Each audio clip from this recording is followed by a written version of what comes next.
당신이 하는 말은 당신의 마음을 비추는 거울이다. 따뜻한 말은 모든 말을 이긴다. 안녕하세요. 시간이 지나도 마음에 남는 책 이야기, 별의 별하다입니다. 오늘 읽어드릴 책은 정유희 작가의 듣고 싶은 한마디 따뜻한 말입니다. 저자는 한 사람의 말이 그 사람을 말해주고 자신과 타인에게 얼마나 중요한 영향을 미치는지를 절감하고 이 책을 쓰게 되었다고 합니다. 이솝우화의 바람과 태양 이야기를 기억하시나요? 나그네의 외투를 벗긴 것은 세찬 바람이 아니라 태양의 열기였죠. 우리는 살아가면서 수많은 관계 속에 놓입니다. 좋은 상황에서는 누구나 마음을 쉽게 열 수 있지만 그렇지 않은 상황에서는 세찬 바람에 나그네가 자신의 외투를 더 단단히 여미는 것처럼 마음도 저절로 다치게 됩니다. 이렇게 마음이 다칠 수밖에 없는 상황에서 마음을 열 수 있는 효과적인 방법은 바로 따뜻함입니다. 이 따뜻한 말이 모든 것을 이길 수 있다고 저자는 말합니다. 마치 나그네에게 따뜻한 빛을 비추어 옷을 벗게 하는 것처럼. 그럼 지금부터 듣고 싶은 한마디 따뜻한 말, 책의 일부를 읽어드립니다. 따뜻한 말은 관계의 온도를 높인다. 인생 최고의 환희의 순간을 맛보고 행복은 이제 시작되리라는 꿈에 한껏 부풀었던 때가 엊그제 같은데 언제부터인지 모르게 가정이 서서히 지옥으로 변해가는 경우가 적지 않다. 당신이 이 세상에서 제일 멋져 라던 말은 어느 날부터 내 눈에 콩깍지가 씌었지 로 변하고 함께라면 어떤 고생도 마다하지 않겠다던 말은 내가 미쳤지 미쳤어 고생을 사서 하고 있어 로 변해버린다. 서로 간의 따뜻한 마음은 식은 지 이미 오래고 상대를 향한 말은 비수가 되어 서로에게 상처를 준다. 취업이 되기만 하면 미래를 향한 탄탄대로가 열리고 행복이 시작될 거라고 믿었는데 얼마 지나지 않아 직장이 지옥으로 변해버리는 경우도 적지 않다. 상사가 다른 동료들 앞에서 아니 이것도 일이라고 한 거야? 이 회사는 어떻게 들어온 거야? 라고 창피를 주는 바람에 기분이 몹시 언짢고 일할 맛이 나지 않는다. 기회가 생긴다면 어떻게든 복수를 하고 싶은 심정이다. 너무 속상해 동기에게 속마음을 털어놓았다. 그런데 그 다음 날부터 나를 대하는 상사의 태도가 뭔가 이상하다. 엘리베이터에서 마주쳐서 인사를 했는데 받지를 않고 외면해버린다. 이때부터 회사는 점점 지옥이 되어가고 아침에 눈을 뜨면 어딘가로 도망쳐버리고 싶은 심정이다. 반면 떠올렸을 때 마음이 따뜻해지는 사람이 있다. 그 사람을 생각하면 마음이 푸근해지고 지금의 내 고민을 털어놓아도 될 것 같은 생각이 든다. 멀리 떨어져 있어도 나에게 용기가 필요하고 도움이 필요할 때면 언제든지 나를 지지해주고 내가 어떤 상황에 처해 있든 늘 나의 편이 되어줄 것 같은 든든함이 느껴진다. 그런 사람의 말을 한번 떠올려 보자. 약속 시간에 늦게 도착해 미안해서 말도 못하고 있으면 이렇게 말해준다. 오늘하고 힘들었지? 기다리는 동안 이 책을 마저 읽을 수 있었어. 또 힘든 일이 있어 고민을 털어놓을 때면 따뜻한 눈빛으로 바라보며 아무 말 없이 이야기를 들어주고 눈시울이 뜨거워질 때면 함께 눈시울을 적시며 얼마나 힘들었니? 라고 위로의 말을 건넨다. 그럼 그 사람은 왜 따뜻하게 느껴지는 것일까? 답은 간단하다. 마음이 따뜻하기 때문에 그 따뜻함이 나에게 전달되는 것이다. 마음을 전달하는 가장 보편적인 방법은 말이다. 그 따뜻한 마음이 말을 통해서 나에게 그대로 전달되는 것이다. 따뜻한 사람을 싫어하는 사람은 없기에 따뜻함은 관계를 열어주는 열쇠다. 우리는 관계의 울타리 안에서 살아가고 있다. 가정, 직장, 학교, 그 외의 모든 활동이 관계 속에서 이루어진다. 그런데 관계 속에 따뜻함이 존재하지 않으면 따뜻한 말이 오가지 않고 따뜻한 말이 오가지 않으면 따뜻한 관계는 기대하기 어렵다. 따뜻한 관계가 없는 곳에서 마음은 결코 머물지 못한다. 그러나 한 가지 방법이 있다. 나의 따뜻한 마음과 따뜻한 말이 차가운 관계를 녹일 수 있다는 것이다. 우선 자신을 한번 되돌아보자. 나의 주변에는 따뜻한 사람들이 많은가 아니면 차가운 사람들이 많은가? 나는 주변 사람들과 관계가 좋은가 아니면 원만하지 못한가? 만약 주위에 따뜻한 사람들보다는 차가운 사람들이 더 많고 주변 사람들과 관계가 원만하지 못하다면 그 이유는 무엇일까? 관계는 일방적인 것이 아니라 상호적인 것이다. 내 주변에 따뜻한 사람들이 많다면 일단 나는 따뜻한 사람일 가능성이 높다. 물론 주변 사람들과의 관계 역시 좋은 편일 것이다. 그렇지 않다면 자신을 되돌아볼 필요가 있다. 따뜻한 사람인지 아닌지를 알아볼 수 있는 간단한 척도가 있다. 자신에 비해서 아래의 위치에 있는 사람에게 어떻게 대하는지를 살펴보자. 자신보다 직위가 높거나 나이가 많은 사람, 자신에게 이익을 줄 수 있는 사람, 잘 보일 필요가 있는 사람에게는 깍듯이 예의를 지키며 대하지만 그 반대의 경우 상대방을 깔보고 무례하게 대하는 사람들이 있다. 이런 사람들은 사람에 대한 기본적인 존중심이 아니라 어떤 조건을 갖고 있는지 판단해 사람을 대하기 때문에 그렇게 행동하는 것이다. 평소 알고 지내던 사람과 식당에 갔는데 그 사람이 식당 종업원에게 명령조로 말하고 함부로 대하면 그 사람에 대해 어떤 생각이 드는가? 그 사람을 다시 보게 될 것이고 될 수 있으면 그 사람과의 관계를 피하고 싶을 것이다. 자신에 비해서 지위가 낮거나 아랫사람이라도 친절하고 예의 바르게 대하는 사람이 진정으로 따뜻한 사람이라 할 수 있다.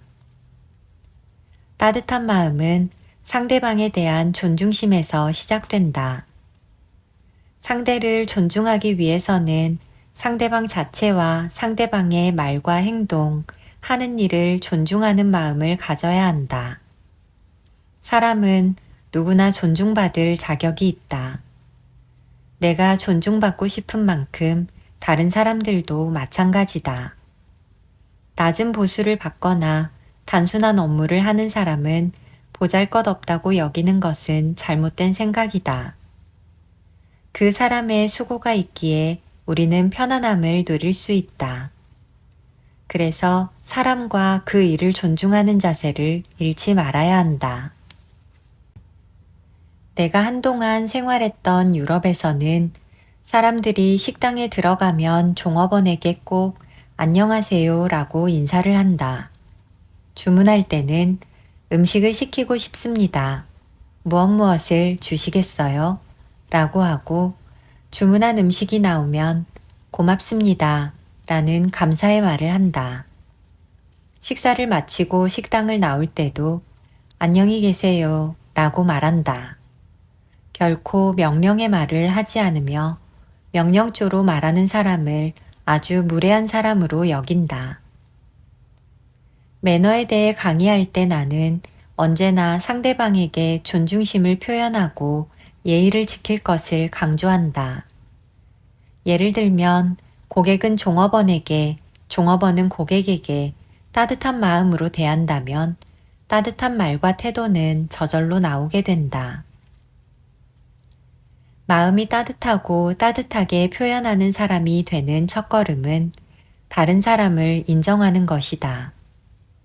상대방이 어떤 말이나 행동을 해도 자신이 그 말이나 행동을 수용할 수 있든 없든 먼저 상대방을 인정하는 것이다.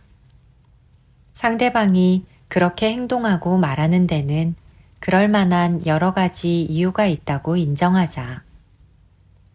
태어난 배경이 다르고 성장 환경이 다르며 삶의 경험도 다르니 생각도 다를 수밖에 없다. 우리는 이렇게 하는 것이 맞는데 저 사람은 왜 저런 걸까? 라고 생각하며 저건 틀렸어 라고 결론 내리는 경우가 많다. 이는 자기중심적인 생각이다. 상대방도 자기중심적으로 생각한다면 상대방 역시 내가 이상하고 틀렸다고 생각할 것이다. 나와 상대방은 엄연히 모든 면에서 다르며 또한 다를 수밖에 없다는 사실을 받아들이자. 다름을 인정하고 받아들이는 열린 마음이 있어야 다른 사람에 대한 따뜻한 마음도 생겨난다. 오래전의 일이지만 아직도 따뜻한 온기가 느껴지는 추억이 한 가지 있다. 회식 자리에서 술잔이 돌아가고 있었다. 갈수록 술잔을 단번에 들이키지 않을 수 없는 분위기였다. 평소 술을 잘 마시지 못하는 나는 그날은 동료들을 태우고 직접 운전을 하고 간 날이었다. 각자의 술잔에 술이 따라지고 내 술잔에도 술이 따라졌다. 나는 속으로 갈등했다. 어떻게 하지? 건강이 안 좋아서 약을 먹는다고 할까? 운전 때문이라고 하면 대리운전을 부르라고 할 텐데. 화장실을 다녀오겠다고 하고 잠시 밖에 나갔다 들어왔는데 사람들이 나를 향해 원샷 원샷 하고 외쳤다. 도저히 그냥 술잔을 놓을 수 있는 상황이 아니었다.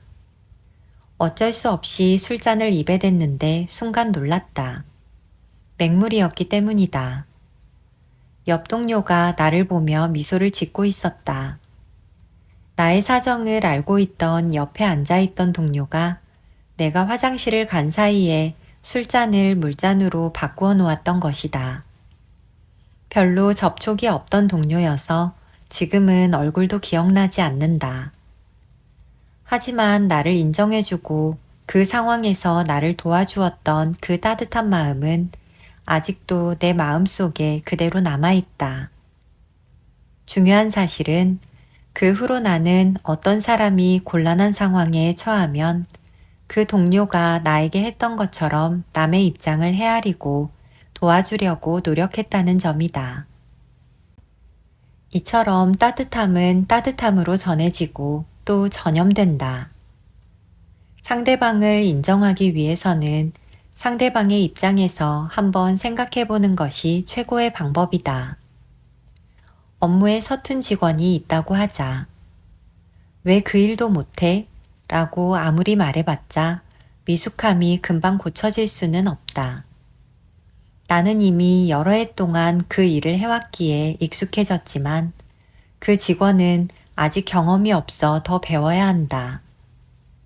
아직 배워야 하는 입장이라는 점을 생각하고 그 직원을 도와주자. 도와주되 다른 동료들의 눈에 띄지 않게 도와주고 격려해주자. 그런 따뜻한 마음을 베풀면 그 직원은 분명 노력할 뿐만 아니라 나와 좋은 관계가 형성될 것이다. 이렇듯 다른 사람을 존중하고 인정하는 따뜻하고 긍정적인 마음은 관계 속에서 매우 중요하게 작용한다. 따뜻한 마음을 갖고 있다면 표정과 몸짓에서 그 따뜻함은 뿜어져 나온다. 우리 마음의 모습은 말과 그 외의 표현을 통해서 그대로 들려지고 보이게 된다는 사실을 기억하자. 상대의 마음을 녹이는 권유형 표현법. 세계인의 존경을 받는 마더 테레사의 모습을 한번 떠올려 보자. 화려해 보이는가? 강해 보이는가? 그렇지 않다. 결코 화려하지도 강해 보이지도 않는다. 그분의 겉모습이 키가 작고 왜소하기는 하지만 그 태도도 지극히 낮고 겸손한 모습이다. 생전의 곁에서 그분을 지켜보았던 레오 신부는 이렇게 말했다. 수많은 사람이 마더 테레사를 만나지만 그 많은 사람이 각기 그분이 자신을 기억하고 있다고 믿습니다. 그분이 자신에게 향할 때면 비록 잠깐의 악수나 인사말을 나눌지라도 그 짧은 순간 동안 마치 이 세상에 그분과 자신만이 존재하는 것처럼 따뜻한 관심과 정성을 기울여서 대했기 때문이라고 말합니다. 마더 테레사는 외양과 달리 내면에는 그 어떤 것에도 흔들림이 없는 강인함이 자리 잡고 있었다. 불도저와 같은 추진력을 갖고 있어 자신이 꼭 해야겠다고 생각한 일은 밀어붙여서 실현했다. 규율이나 법이 자신이 옳다고 믿는 일을 가로막으면 과감하게 그것을 뚫고 나갔다. 그럼에도 사람들은 마더 테레사에 대해서 나쁘게 생각하거나 싫어하지 않았다. 정치적인 적대 관계에 있는 사람들도 마찬가지였다. 그 이유는 이를 추진하는 과정에서 언제나 사람에 대한 존중심과 따뜻한 마음을 표현하는 것을 잊지 않았기 때문이다. 마더 테레사는 외유내강의 성품을 가진 대표적인 인물이다. 겉은 부드럽지만 속은 더없이 강했다. 그런 사람들은 상대방을 인정하고 존중하는 마음이 깊이 자리 잡고 있어서 사람들에게 관대하고 따뜻하게 대한다. 그러나 자신에게는 엄격하고 자신의 감정을 절제할 줄 아는 성숙함을 가지고 있다. 도덕경에는 임종을 눈앞에 두었던 스승이 제자인 노자에게 마지막으로 지혜에 대한 가르침을 주었다는 내용이 전해진다. 그 지혜는 다음과 같다. 부드러움이 단단함을 이긴다. 그것이 세상을 사는 지혜의 전부다. 치열한 경쟁 속에서 살고 있는 우리는 강해야 살아남는다고 생각하고 강해지기 위해서 노력한다. 자신이 강해지는 것은 물론 자녀들도 강하게 키우려고 한다. 강해야 경쟁 사회에서 이기고 살아남을 수 있다고 생각하기 때문이다. 스스로 약하다고 생각하는 사람은 소리를 높여서라도 강하게 보이려고 한다. 그러나 강해 보이는 것과 진정 강한 것은 엄연히 다르다. 진정 강한 사람은 겉으로 보이는 모습은 한없이 부드럽고 따뜻하다. 따뜻하게 말함으로써 얻을 수 있는 장점은 무수히 많다. 특히 따뜻함은 가정과 직장, 그 외의 모든 관계를 부드럽게 만들어준다는 장점이 있다. 차갑고 경직된 관계를 부드럽게 풀어주고 견고하게 해준다. 그런 관계로 인해 자신이 하고자 하는 일에서 더 나은 결과를 얻을 뿐 아니라 관계에서 느낄 수 있는 행복감을 느낄 수 있다. 햄버거는 원래 스테이크의 한 종류였다고 한다. 이동 중에도 편리하게 먹을 수 있도록 스테이크와 야채를 부드러운 빵 사이에 넣어 먹으면서 그 스테이크를 햄버거라고 부르기 시작했다. 햄버거는 스테이크만 먹었을 때보다 부드러운 빵이 어우러져 먹으니 더욱 맛이 있을 뿐 아니라 먹기가 훨씬 좋다. 햄버거는 부드러운 빵을 먹기 위한 것이 아니라 스테이크를 보다 잘 먹기 위한 용도에서 탄생했다. 부드럽고 따뜻한 말을 하는 이유도 이와 마찬가지다. 말하고자 하는 핵심 내용을 더 잘 전달하기 위해서다. 스테이크만 먹을 수도 있지만 딱딱한 고기를 부드러운 빵으로 감싸 먹으면 더 먹기가 좋듯이 말도 단순히 그 내용만 전달하는 것이 중요한 것이 아니라 부드러운 말로 감싸주면 상대방이 더 좋은 방향으로 받아들이게 된다. 그럼 어떤 말이 햄버거의 부드러운 빵과 같은 말일까? 서류가 필요해서 서류를 요구해야 하는 상황이라고 하자. 서류를 가져오세요. 라고 자신이 원하는 바를 직접적으로 상대에게 전달했다고 하자. 말의 내용은 바로 전달되지만 상대는 그 말을 듣고 마음이 상할 수 있다. 명령처럼 들리기 때문이다. 사람은 명령의 말을 들으면 공격적으로 받아들이게 되고 자신을 방어하려는 심리가 생긴다. 서류를 가져다 주기는 하겠지만 말한 사람과 가져다 준 사람 사이에는 보이지 않는 벽이 생기게 된다. 그래서 누군가에게 어떤 요구를 할 때는 권유형을 쓰는 것이 좋다. 권유형이 바로 부드러운 빵의 역할을 한다. 다음과 같이 말하면 같은 말이지만 듣는 사람 입장에서는 다르게 느껴지게 된다. 서류를 가져다 주실 수 있나요? 서류를 가져다 주시겠어요? 서류 좀 갖다 주시겠어요? 이는 핵심 내용을 전달하면서도 훨씬 부드러운 느낌이 든다. 사람은 명령의 말을 듣게 되면 일단 거부감부터 느끼지만 부탁을 받으면 상대의 요구를 들어주고 싶은 마음을 갖게 된다. 우리가 말을 하는 목적 중에 하나는 상대방을 설득하는 것인데 부드러운 말이 설득력을 한층 끌어올리는 것은 분명한 사실이다. 권유형을 써서 부탁을 할 때 한 단계 더 나아가 쿠션 표현까지 곁들이면 좋다. 딱딱한 바닥에 앉아 있으면 얼마 지나지 않아서 엉덩이가 아파온다. 하지만 부드러운 쿠션을 깔고 앉아 있으면 오랜 시간이 지나도 편안하게 앉아 있을 수 있다. 이처럼 말에도 쿠션을 더하는 것이다. 예를 들면 자신이 요구하고자 하는 말 앞에 미안하지만, 죄송하지만 등과 같은 말을 덧붙여 보자. 미안하지만 서류를 좀 가져다 주시겠어요? 라고 말하는 것이다. 그러나 말을 마냥 따뜻하고 부드럽게만 하면 장소나 상황에 따라서 상대방에게 얕보일 수도 있다. 따뜻한 말의 중요성을 잘 모르는 사람이라면 당신의 따뜻한 말과 태도를 이용하려는 사람도 있을 것이다. 그래서 표현은 따뜻하게 하되 자신의 견해는 명확하게 밝혀야 한다. 자신이 하고자 하는 말은 흔들림 없이 단호하게 표현을 해야 한다. 하고자 하는 말을 제대로 못하면서 말만 부드럽게 한다면 상대방은 나를 어수룩하게 볼 수 있다.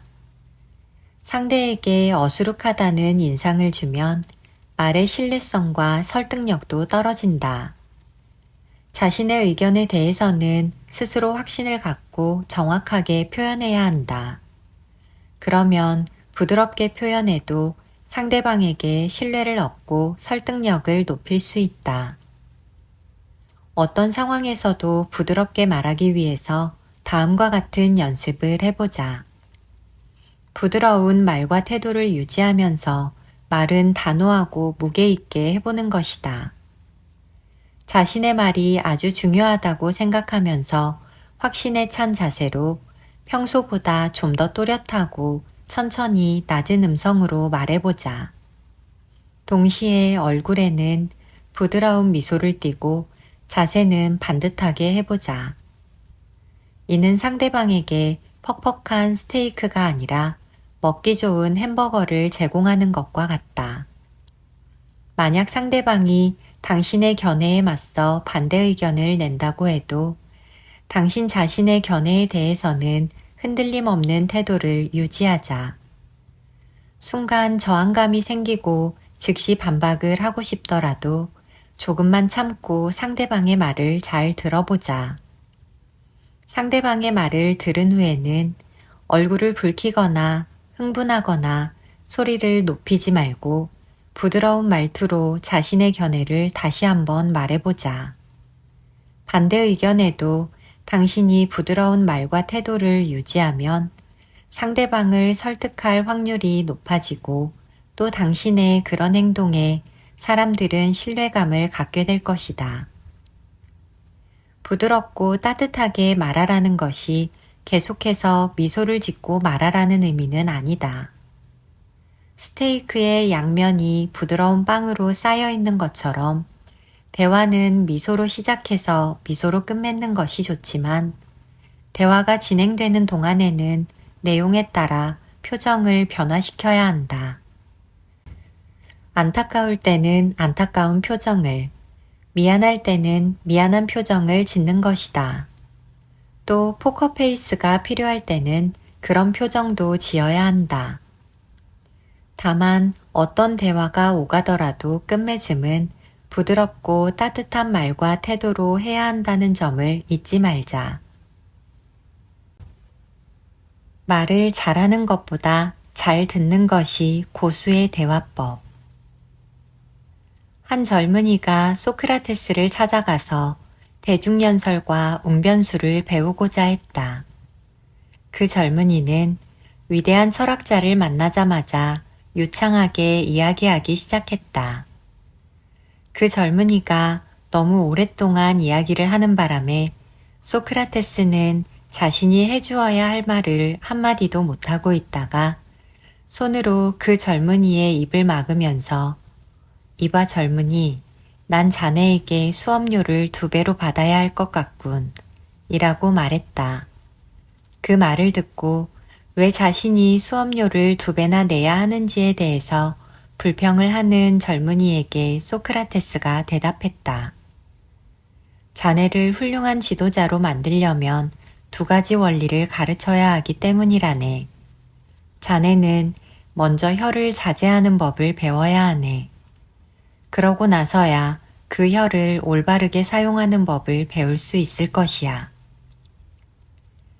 말을 많이 해야 말을 잘하는 사람이라는 착각을 하는 사람들이 있다. 많은 사람에게 존경받는 지도자들을 떠올려보자. 그들은 말을 많이 하기보다 일단 다른 사람이 하는 말을 잘 듣고 그 사람이 말을 할 수 있도록 질문을 하거나 피드백을 통해서 격려를 해준다. 실제로 말을 잘하는 사람은 다른 사람으로 하여금 말을 하도록 이끌어주는 사람이다. 그렇게 하기 위해서는 상대방의 말을 잘 들어주어야 한다. 미국의 강철왕 앤드류 카네기는 어느 저녁 파티에서 저명한 식물학자와 대화를 나누게 되었다. 식물학자는 전공 분야인 식물에 관한 이야기를 쏟아냈고 카네기는 그 이야기를 관심 있게 들었다. 파티가 끝난 후 식물학자는 주변 사람들에게 카네기는 정말로 대화를 잘하는 사람이라고 크게 칭찬을 했다. 카네기가 그 말을 전해 듣게 되었다. 그는 의아하게 생각했다. 자신은 식물에 대해 별 지식이 없기 때문에 식물학자의 말을 관심 있게 잘 들었을 뿐이기 때문이다. 그 식물학자는 자신이 거의 말을 했음에도 왜 카네기가 대화를 잘한다고 했을까? 사람들은 말을 많이 하는 사람을 좋아하지 않고 내 말을 잘 들어주고 나로 하여금 나의 이야기를 하도록 이끌어주는 사람을 좋아한다. 그런 사람과 함께 있고 싶어 하며 그런 사람에게 자신의 깊은 마음을 털어놓고 싶어 한다. 더불어 그런 사람에 대해 좋은 인상, 따뜻한 이미지를 갖게 된다. 상대방에게 말을 하는 도중에 내가 무슨 얘기를 했는지 한번 물어보라. 당황하면서 제대로 답하지 못하는 경우가 많을 것이다. 잘 듣는 것 같이 보이지만 정작 듣고 있지 않은 경우가 많다. 혹은 듣고 있더라도 많은 부분을 놓치고 있는 경우도 많다. 대부분의 사람이 속으로는 이런저런 생각을 하고 있기 때문에 의도적으로 상대방의 말을 잘 듣지 않으면 자신의 생각들에 사로잡혀서 상대방의 얘기가 잘 들어오지 않게 된다. 설사 상대의 말을 듣고 있다고 해도 상대방이 말하고자 하는 것을 있는 그대로 잘 듣지 않는다. 상대방이 말하는 내내 마음속으로 그 말을 판단하느라 바쁘고 그것에 대해 나는 어떤 조언이나 말을 해야 할지 또 어떤 반박을 해야 할지 생각하느라 바쁘다. 상대방이 말하는 동안 어디서 끼어들어야 할지 기회를 찾느라 바쁘다. 그런 분주함 속에서는 상대의 말은 잘 들리지 않고 그 말하는 내용도 제대로 이해되지 않는다. 이렇게 되면 바람직한 대화라 할 수 없다. 그래서 인간관계에서 경청은 큰 역할을 한다. 우리는 열심히 말하는 기술을 익히듯이 듣는 기술도 익힐 필요가 있다. 학교 교육에서 우리는 어떻게 무엇을 말할지를 배웠지 어떻게 들어야 하는지는 배우지 못했다. 그러나 듣는 법은 말하는 법만큼 중요하다. 대화하는 중간에 말하고 싶은 욕구가 생길 수도 있다. 반박을 하고 싶기도 하고 내가 아는 바를 말하고 싶기도 하다. 하지만 한번 참아보자. 일단 입을 닫고 귀를 열고서 따뜻한 눈길로 바라보면서 상대가 하는 말에 관심을 가져보자. 상대방이 당신이 자신에게 집중하고 말을 듣고 있다는 것을 느끼면 당신을 향한 마음을 자연스럽게 열게 될 것이다. 마치 자신을 싸고 있는 껍질을 하나씩 벗겨내듯이 더 깊은 자신의 마음속을 당신에게 드러내고 싶어 할 것이다. 비즈니스 상황이라면 상대의 말을 잘 들어주는 행동은 당신에게 유리하게 작용할 것이고, 개인적인 상황이라면 더욱 친밀한 관계가 형성될 것이다. 듣기만 하고 아무런 반응을 하지 않으면 자신도 집중력이 떨어져서 갖가지 다른 생각이 서서히 고개를 들 뿐 아니라 동시에 상대방의 말도 귀에 들어오지 않는다. 귀를 통해 소리만 들어올 뿐 그 뜻은 들어오지 않는 것이다. 그러면 상대방도 그것을 눈치채게 되고 당신이 듣고 있는지 의심이 들 것이다. 그 의심이 확신이 되면 상대방은 더 이상 당신에게 이야기할 필요가 없다고 느끼게 된다. 그러면 당신에 대해 긍정적인 이미지를 갖지 못하고 관계 또한 보이지 않는 금이 가게 된다. 듣는다는 의미의 청이라는 한문을 풀어보면 듣는 자세가 어떠해야 하는지가 나타나 있다. 청은 귀이, 눈목, 마음심, 임금왕으로 이루어져 있다. 즉, 다른 사람의 말은 귀뿐만 아니라 눈으로 보고 마음을 다해 진심으로 들어야 한다는 것이다.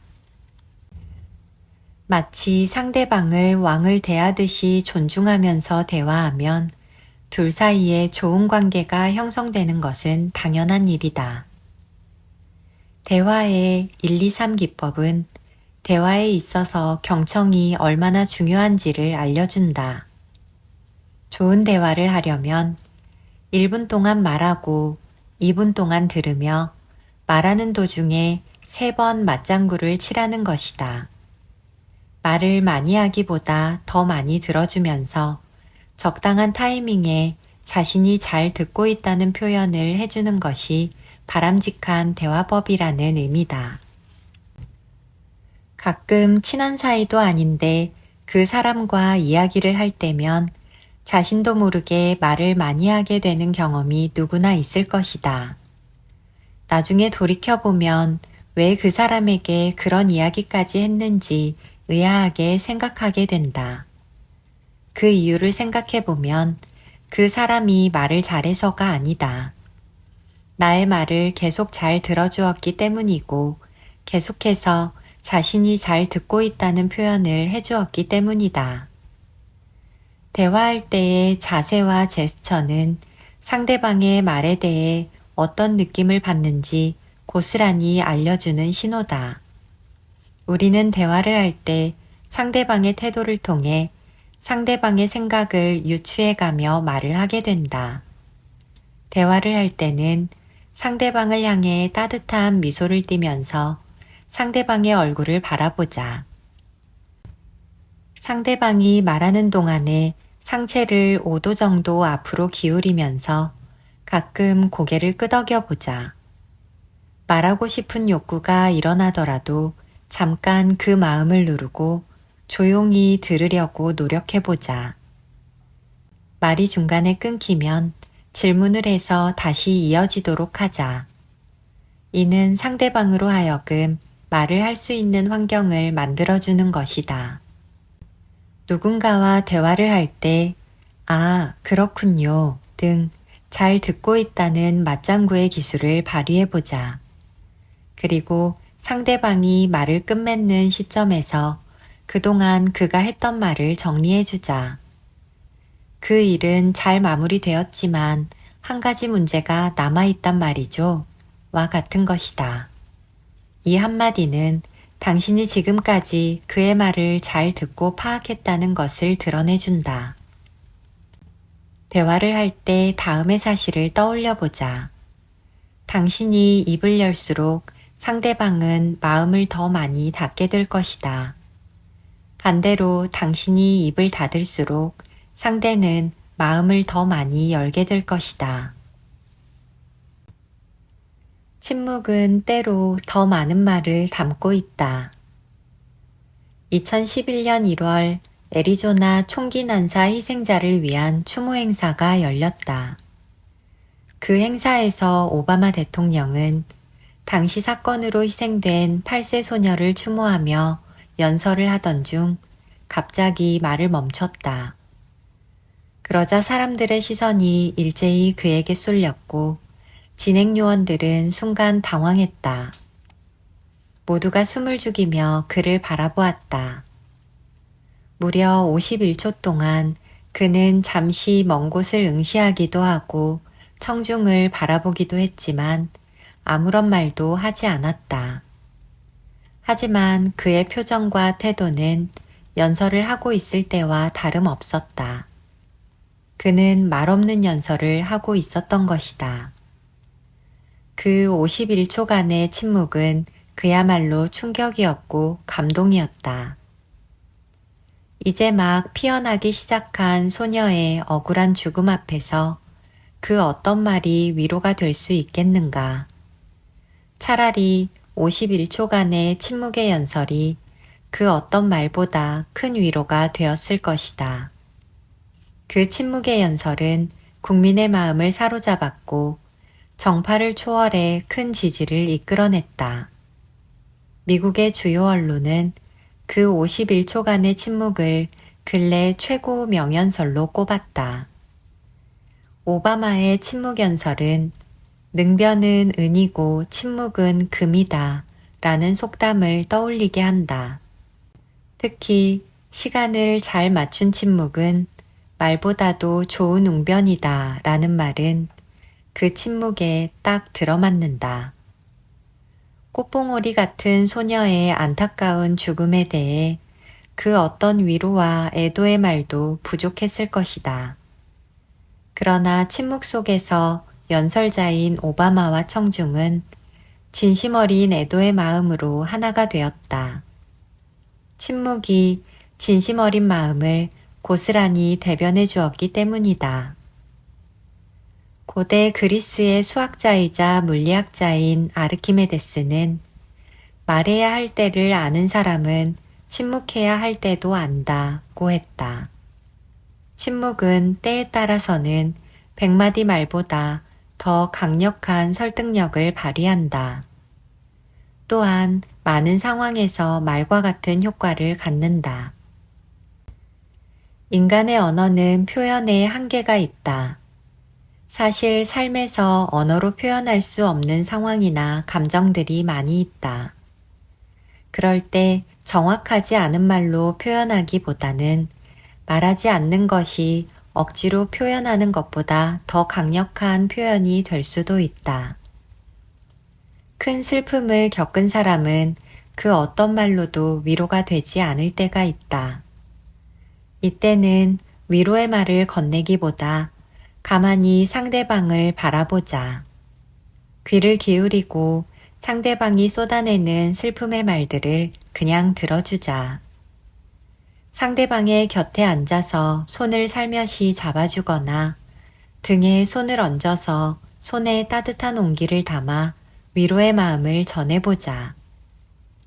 섣불리 말로 위로하는 것보다 더 많은 위로가 전달될 것이다.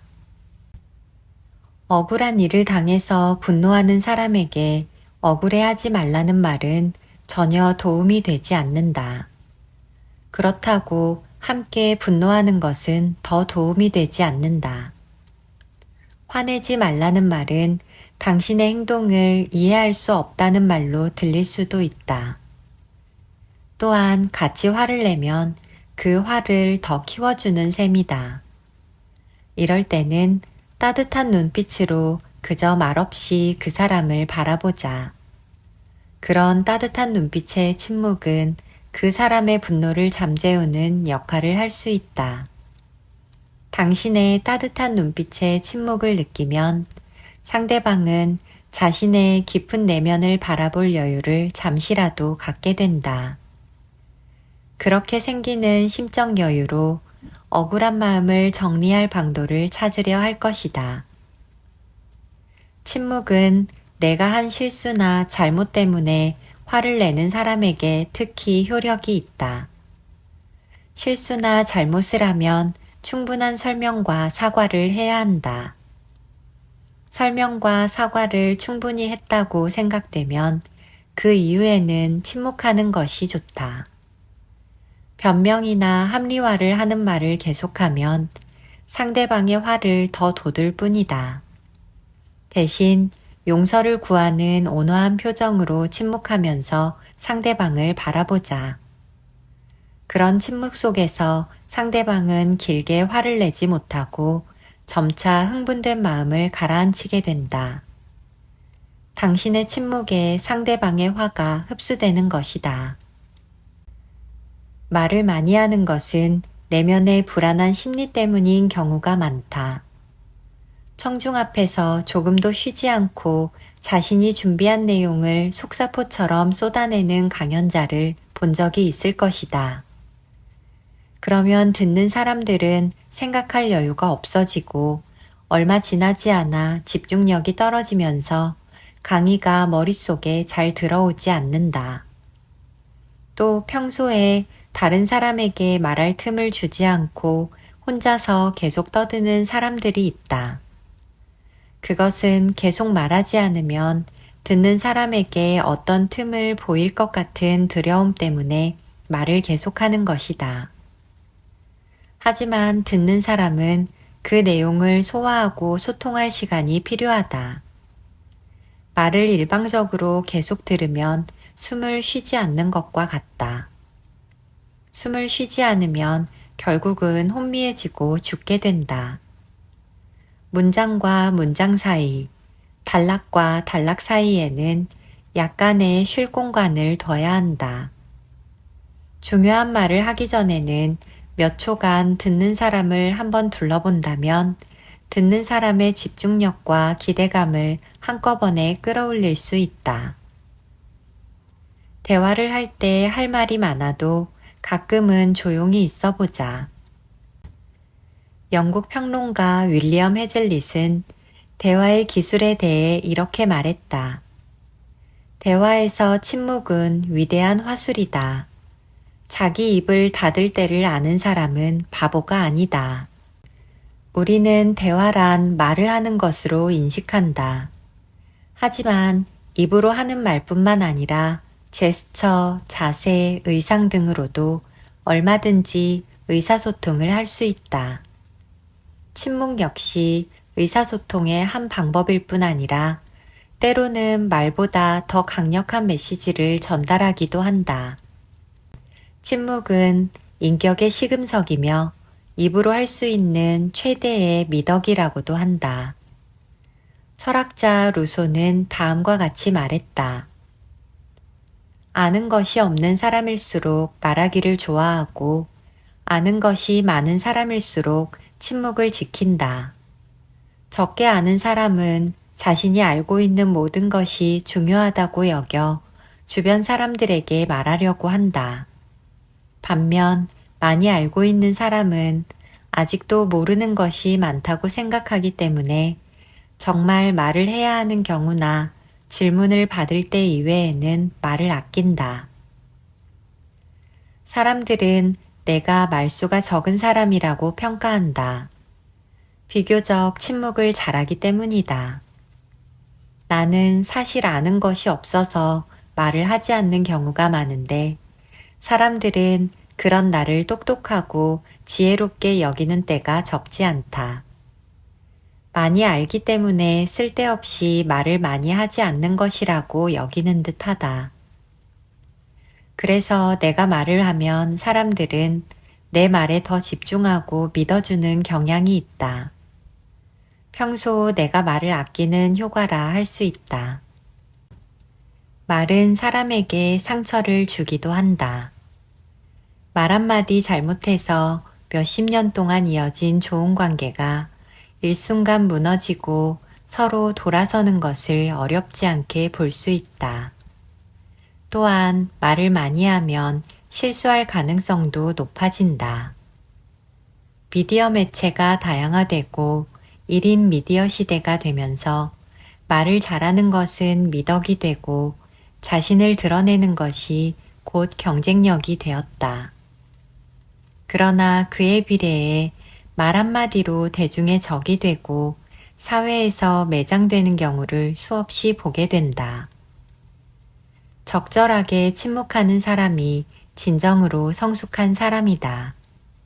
반대로 침묵하지 못하는 사람은 미성숙한 사람이다. 어떤 상황에서도 침묵할 수 있는 사람이 내면이 단단한 사람이다. 그런 사람은 주변의 세찬 바람에도 굳건하게 서 있는 크고 강한 나무와도 같다. 당신의 침묵을 통해 상대방은 당신의 내면에 있는 견고함이 느껴질 것이다. 사람들은 그런 사람을 신뢰하고 의지하고 싶어 한다.